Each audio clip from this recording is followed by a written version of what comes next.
तर आपण जन्माला आल्याबरोबर आपल्याला जी चिटकली तिचं नाव बोला बोला बोला माया. आणि हा सगळा तमाशा मायेचा आहे.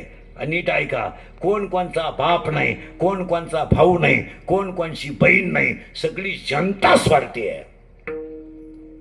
लोक म्हणते माझी बहीण आहे. बहीण बाप मेल्यावर बहिणीने खाते फोडायला जेवढे भाऊजाम केले तेवढे यमानं केले नसते. यमानं यम परवडला पण बहीण परवडले नाही. भावाशी न बोलणाऱ्या 9 जणी माया पुढे बसले आता नावा सगट उभ्या करी नावा सगट.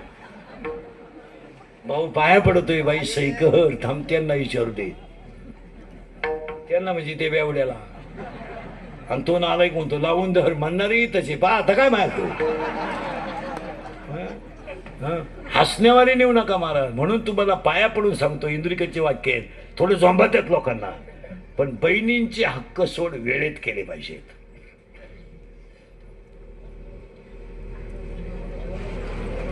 मी तर ह्या विचाराचा माणूस आहे. मुलीचं लग्न झाल्याबरोबर 6 महिन्याच्या आत हक्क सोड केलं पाहिजे पोरीचं. तुमचं काय मत? पुन्हा पाहुणा सुद्धा बदलू शकतो. नाही नाही वा हा